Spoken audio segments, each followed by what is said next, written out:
Welcome to Coffee with the Port St. Lucie Council. I'm Teresa Aronson from the St. Lucie County Chamber of Commerce. It is our pleasure, our honor to facilitate this event. We do it every third Tuesday of the month. It's free, it's open to the public. We do it right here at the Community Center on Rosa Boulevard. We do it at 9 o'clock. We throw in coffee, Danish. Sometimes our new member showcase participants throw in a couple of extra coffees or a Danish, or who knows, it'll be a surprise. But we'd love for you to join us, so come on down. We, of course, feature a member of the council every single month, and the purpose of the show is to learn a little bit more about what's going on in Port St. Lucie. And we do that with the partnership, the generosity of our members and our sponsors. This month, we are learning more about the Fair Association. So I have with me Audra Macon from the St. Lucie County Fair Association. Welcome to the show. Good morning. Thank you. I want to just say this. We have the St. Lucie County Fairgrounds. Everybody knows about that, right? Everybody's been to the St. Lucie County Fairgrounds at one time or another. They're operated by the county, St. Lucie County. However, there is the Fair Association that operates the fair and a couple other events. They're entitled to operate a couple other events, and that's who you're a part of, is the Fair Association. Yes, ma'am. Very long-standing member of the St. Lucie County Fair Association. Yeah. How long have you been with them? Since I was 17. Yeah. You got involved with ag and... I did. Yeah. I showed. My kids showed. I was a 4-H leader, and now I'm a trustee. And it used to be like in downtown Fort Pierce. And it was out at the airport. Yeah. In St. Lucie County. Until they built the fairgrounds. It's grown. So much. So much. And so you guys do the fair every year. You're in charge of the fair. It has nothing to do with county government, except for it's on their property, obviously. Correct. And when is the fair this year? The fair starts the last Friday of February and runs through the first Sunday of March. Every year? Every year, for 10 days. Last Friday, first Sunday. Correct. Great.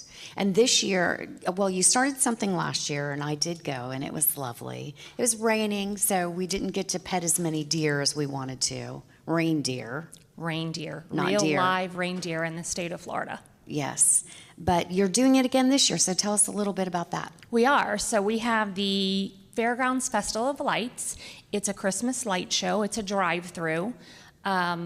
You pay your $10 a person to get in. You come in your car. You drive through the lights. It's really a spectacular show. I think it's the only drive-through in St. Lucie County.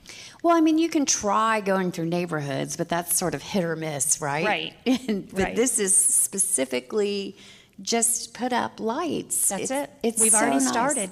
You already started? Yeah, we already have up our 25-foot plus Christmas tree. Oh, wow. Early. We start, it opens Thanksgiving night and runs through December the 28th. So there'll be a drive-through lights. We also have a Santa's Village, so we'll have Santa Claus there, of course, until Christmas Eve, until he has to deliver all the gifts. Yep. His reindeer as well. We have camel rides. We have a petting zoo, the cutest little goats ever. You can always feed the goats. And we have Highland cow calf cuddles. The little furry miniature, so cute calves. Oh, no. They're adorable. Oh, no. The fuzzy, furry. Yes. Adorable. Yes. And seriously, when will we, in Florida, of all places, or when are you going to be able to cuddle a Highland cow? Not until I get one in my backyard. Okay. Well, I don't know if they're going to like it down here. They're a little furry for Florida. They're super, super cute. And another part of the Festival of Lights that we like to showcase is our nonprofit Christmas Tree Village. Yes. So we advertise for any nonprofit in St. Lucie County. They're able to come in and put up and decorate a tree if they want to do it a theme to their nonprofit, or if they just have a favorite Charlie Brown Christmas tree, however they want. It's actually going to be in a building this year, so they're not going to be outside and get wet.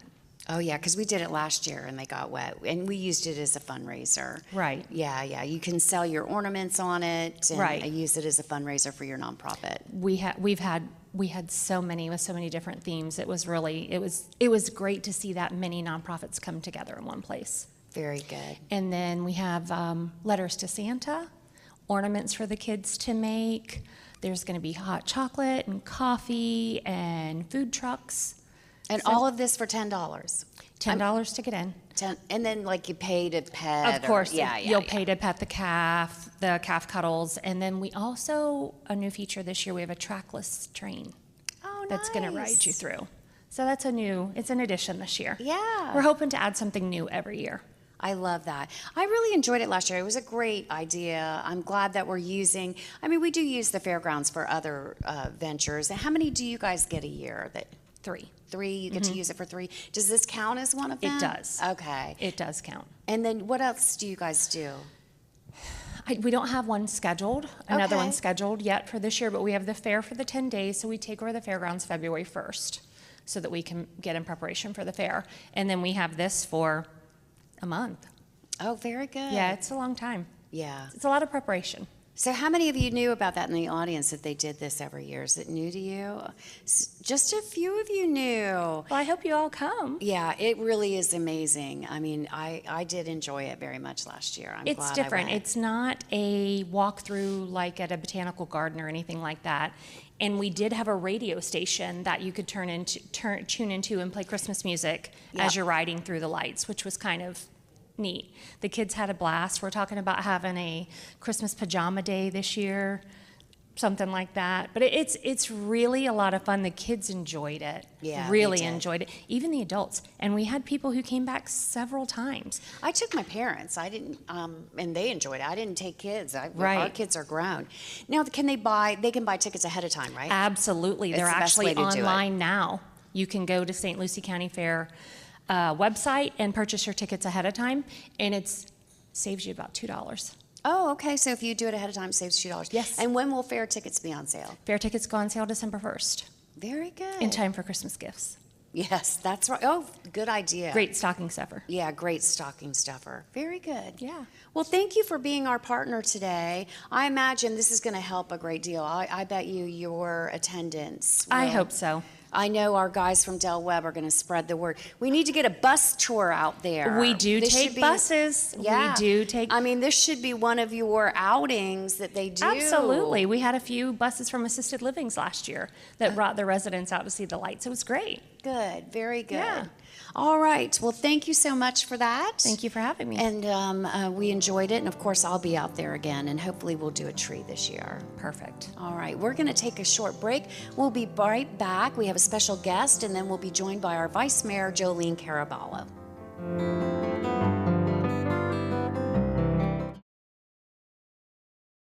Welcome back to Coffee with the Port St. Lucie Council. I am still Teresa Aronson, but I am joined now by the one, the only, the Vice Mayor of this beautiful city of Port St. Lucie, Jolene Caraballo.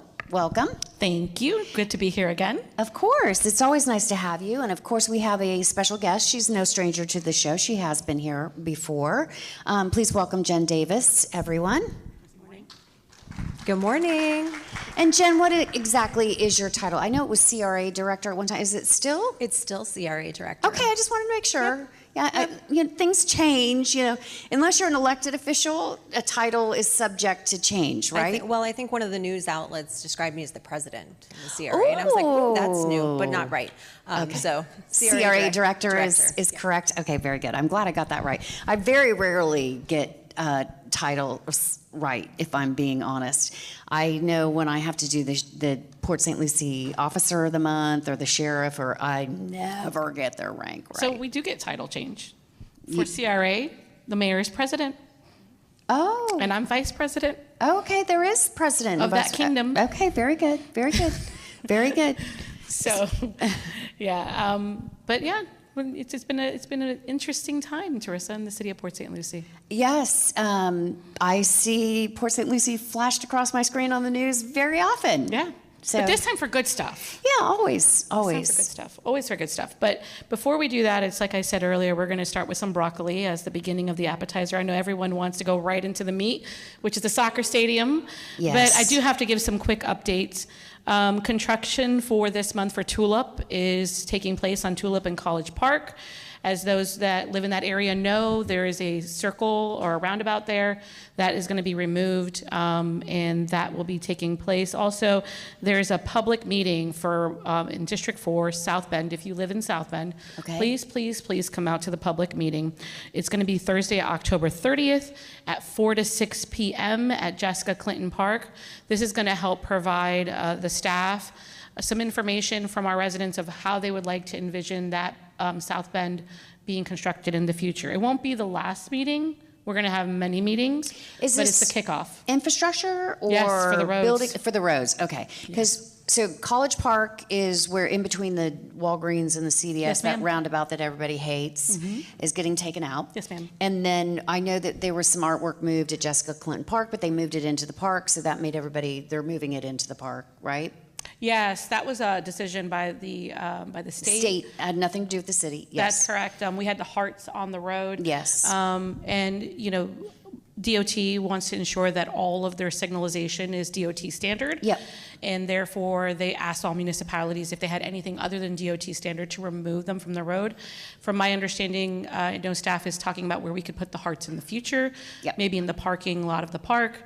But, we're going to be They looking were at... very innocuous hearts, but just to be, consistent with state standards, we had to remove them. Yes, and then the challenge is, we actually had a conversation with that is, I met with South Bend, and they're concerned that people can't see the speed hump.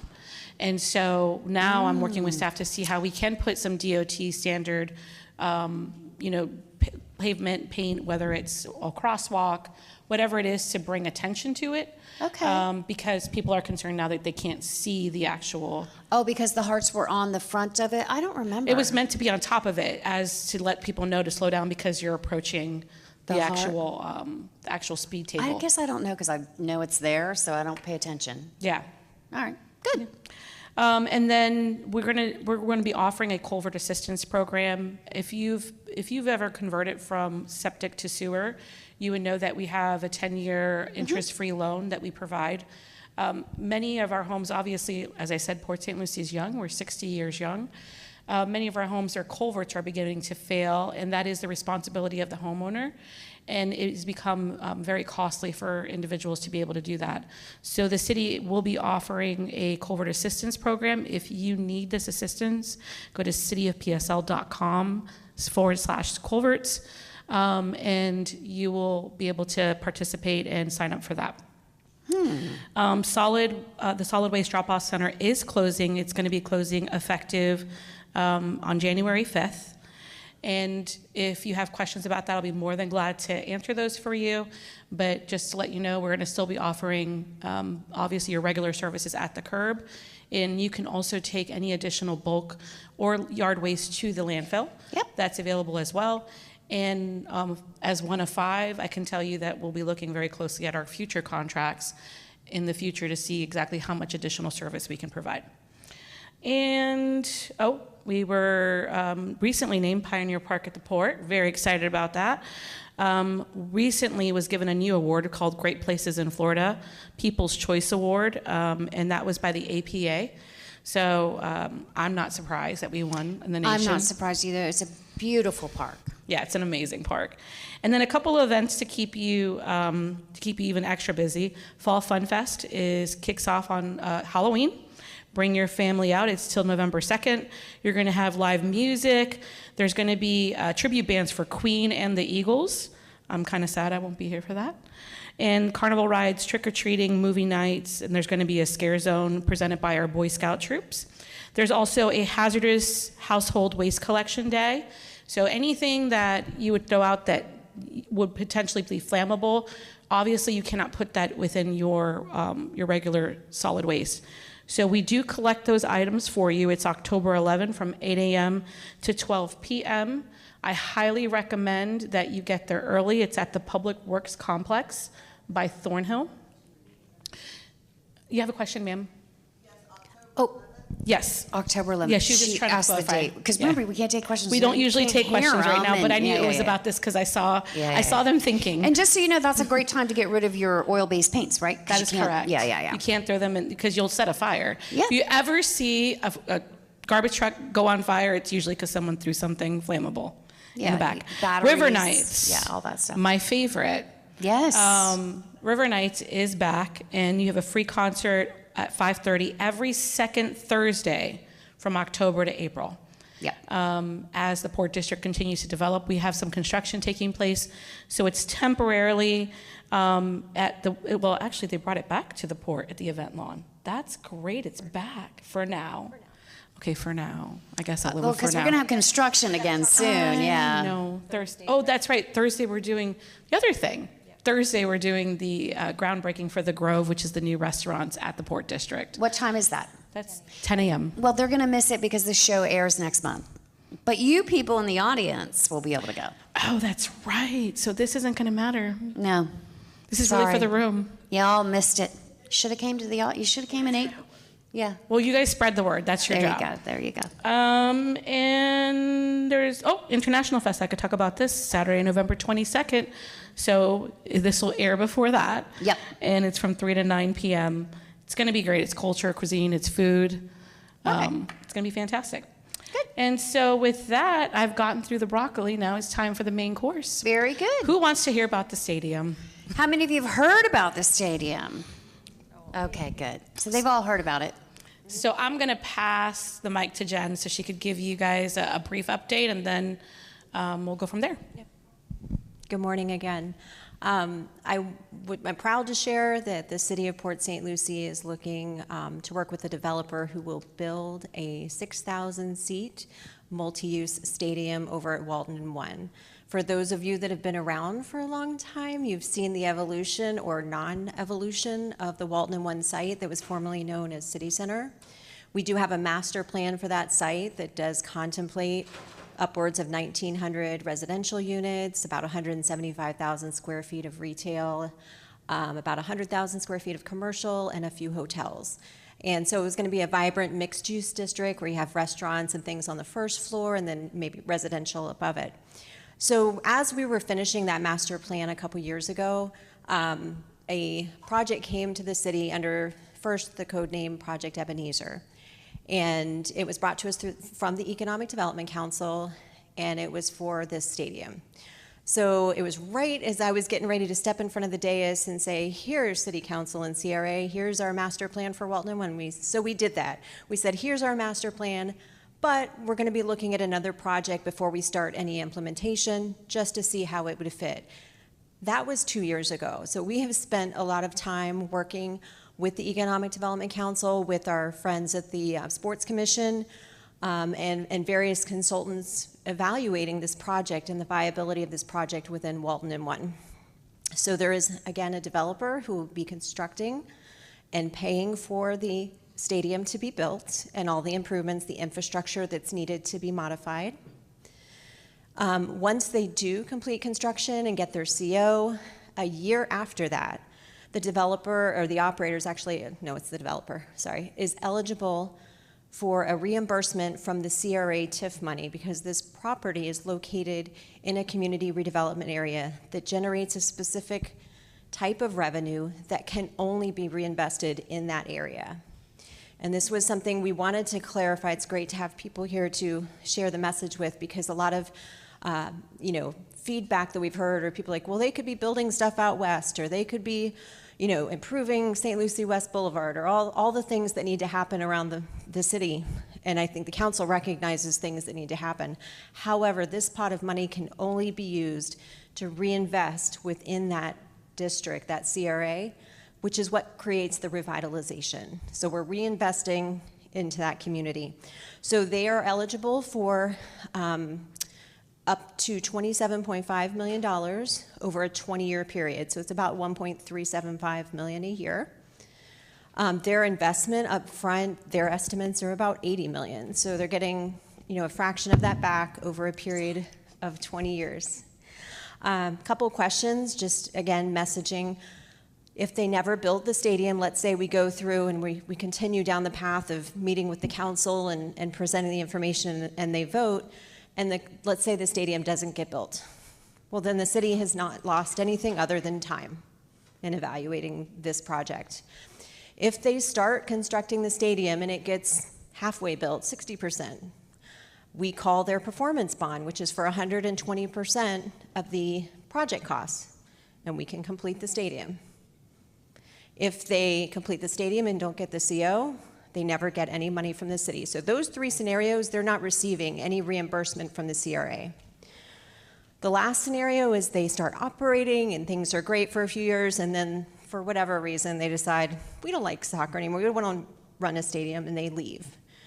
Then they don't get any more money from the city, and the stadium itself would return to the city because this is being built and operated under a license, not a lease. They're not purchasing the land. The agreement that has been presented is that it is a license. So the city still owns the underlying land. They will have an option to purchase, and I don't know if they'll exercise that during their initial term, but they will have that option, and they have rights within the agreement to do so. Within the operating agreement, the city negotiated 24 event days per year. So I could see the vice mayor's kind of brain starting to think when we were hearing about activities at the fairgrounds and just, how do we look to activate that? So the city gets use for 24 event days per year. So now we have another venue that seats 6,000 that we can hold a variety of events, again, intended to be in a walkable district. The next thing is we are working on an RFP right now for a hotel on the site, which will be located kind of adjacent to the parking garage, between the parking garage and the plaza where the small stage is. That'll be our first site that you'll see come out for RFP. That's going to benefit the event center itself because we know that the event center is constrained, doesn't have the ability to kind of hold those multi-day conferences where you have heads and beds staying on the property. So we know it'll benefit them, but we also know that it'll be beneficial as we look for the development of the stadium itself. Any other high points? Traffic, let me mention traffic too. That's been another point that we've heard a lot of feedback on. So this particular development is no different than any other in the city. They will be required to do traffic studies and mitigate any traffic impacts. So there may be additional turn lanes, improvements to signalizations at intersections. Public Works Director yesterday brought up a good point that this site was envisioned for a lot more density than what's being proposed with the stadium. So we do anticipate a lot of that to already be in place. But the second piece is that per their agreement, the operator's agreement, they have to come up with a traffic management plan, a parking plan, and a safety plan in conjunction with Port St. Lucie Police Department. So not only does this have to be developed and implemented, they also have to reimburse the Port St. Lucie Police Department for all the man hours associated with the development and the implementation of that plan. So it is not an imposition on general fund dollars. It will be reimbursed. So I think that's another good point. Things that don't normally happen with regular commercial development. I wanted to add to that too so this property was always going to be developed into something, right? That's what exactly we're talking about. And many times we had talked about it being mixed use, which would provide for apartments, multi-density residencies and restaurants and entertainment centers, which would cause consistent traffic. With this stadium, it'll be a lot like the Mets. You can plan for it. The traffic is going to be controlled. It is going to be scheduled. And I think that you are going to see a lot less issue. And frankly, for the residents, you know when it is. It's not every day. But every other plan we saw for this area was consistent and it was daily. So I've seen that argument raised, and I think that this is a much better option if I were a resident than what we had seen planned for there before.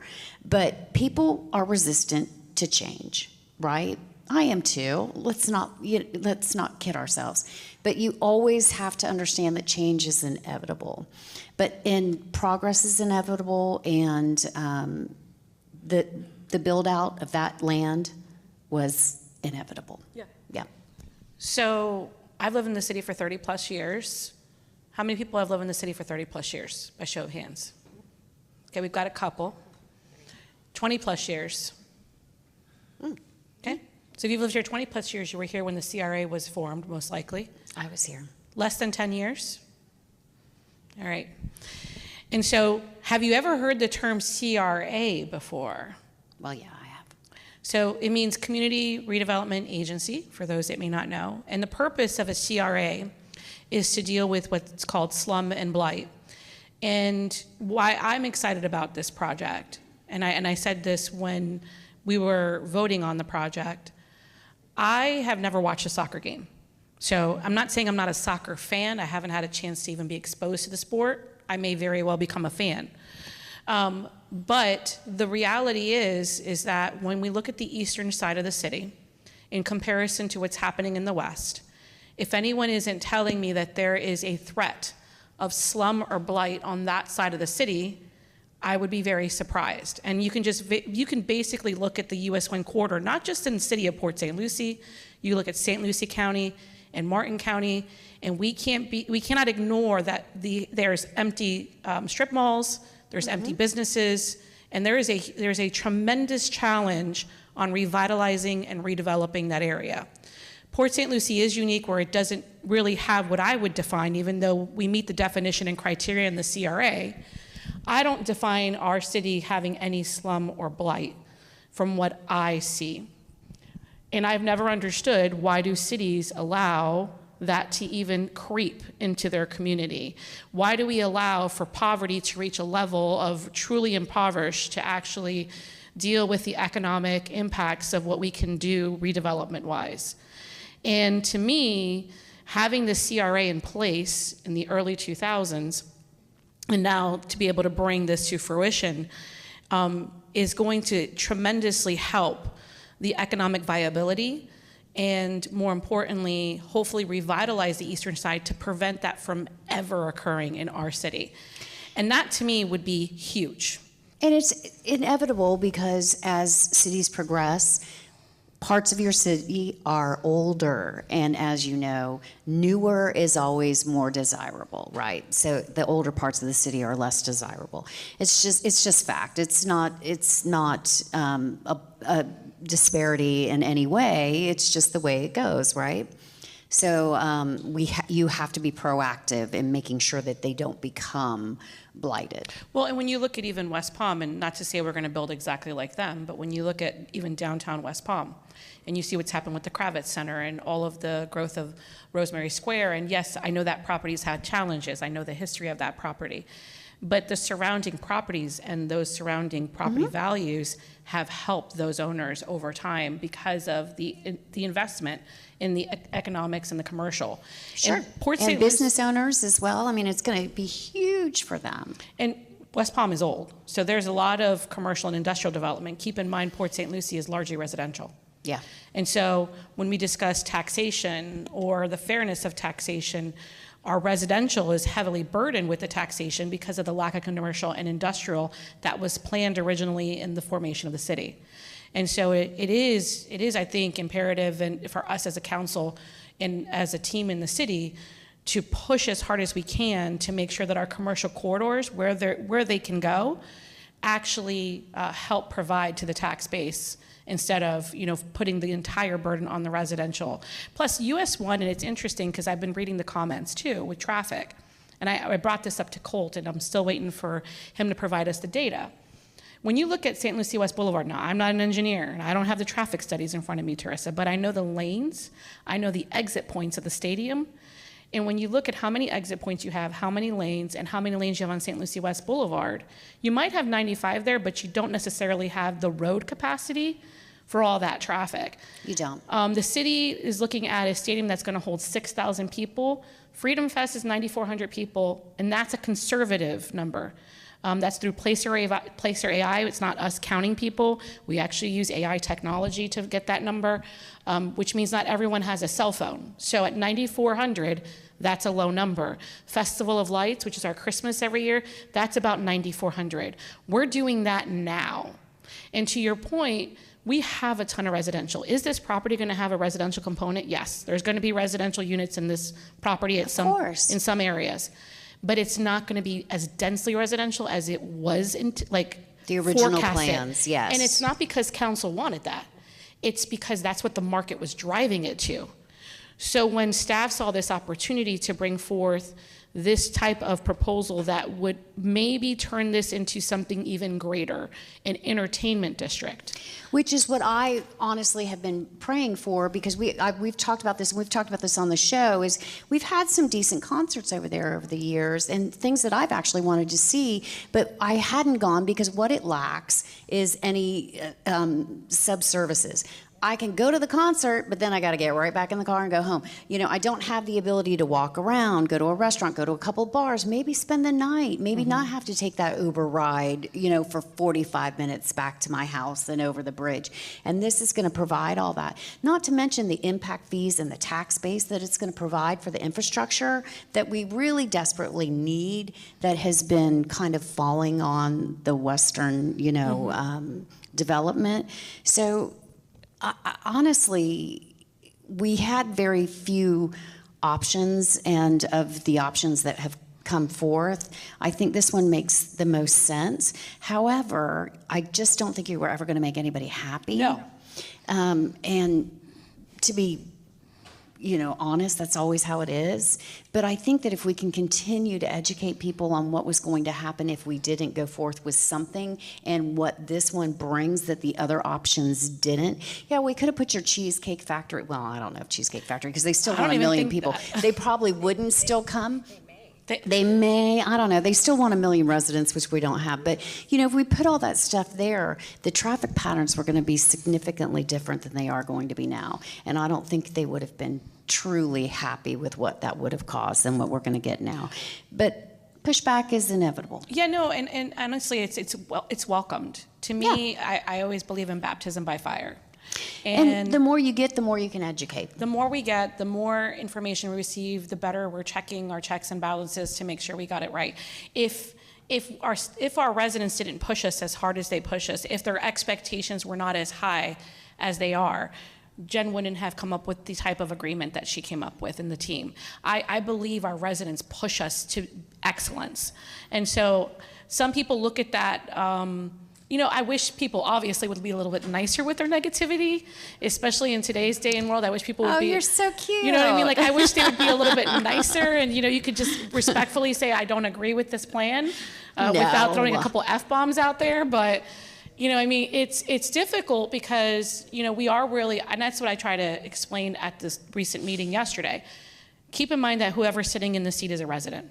Yeah. I am a resident first. I will always be a resident first. I will die in this city and be a resident And to we're the day not I die. different. We don't like change. I don't like we change. don't like traffic. I don't know. I just said I don't know soccer. I You know don't what like. I'm not. Well, I'm not gonna say I don't like soccer. I'm not a fan. So what am I excited about? I'm excited the restaurants are potentially Me coming. too. I'm excited about the potential other activities that I'm going to get 24 to do with other my family. activities. I'm excited that I might go to a soccer game, and even if I'm not watching the game, I'm going to have memories with my family. Like, there are so many other things that I'm excited about that this potential opportunity is going to bring to our city. And I know that's hard for people to see right now. And I get that. That's part of the nature. It's the same thing with when we were saying about taxes. Am I upset that people are questioning whether their property taxes are going to go to this? Absolutely not. Because TIF funding is complicated. Yeah. It took me a long time to get my head around what TIF funding is and how it works and operates. So I'm anticipating that. And, you know, and I guess I leave the message with this. If you're listening to this and you still have questions, concerns, ideas, please communicate that. Our emails are open. Our staff is always open to listening. This part of the project, you know, I feel like we're heading in that direction. We have one more vote to come. It sounds like hopefully we'll be moving forward, but there's still many opportunities for the residents to also provide communication on how they want to see the site develop even further. So if you have anything else to add? No, I think you did great. I know we've soccer stadiumed them to death. Okay. We will take questions, though, after the show, so we're going to kind of wrap it up. I do want to mention that we do have a big luncheon with the Children's Services Council, and why is it important to all of you is the Children's Services Council connects and services about 90% of the children here in St. Lucie County in some way. So if you want to come out and learn how they do that, December 4th, and you can get tickets on our website at stluciechamber.org. And our Business and Industry Awards Dinner, which is our biggest event, is February 17th. It's actually Fat Tuesday. It's Mardi Gras themed, and it's at the Mid-Florida Event Center, and we're super excited about that. So if you are a business in St. Lucie County, self-nominate for that, because you really should be a part of it. And we do a PR release of all of our nominations, so it's free to nominate yourself. You don't have to be a member of the chamber, so there's no reason not to get your name on that list. So that's February 17th. Leadership is kicking off in January, so we're excited about that. If you want to be a part of that, you have to apply. And I think that's it for us at the chamber. Anything else that we need to tell them about the city before we close the show and take some questions?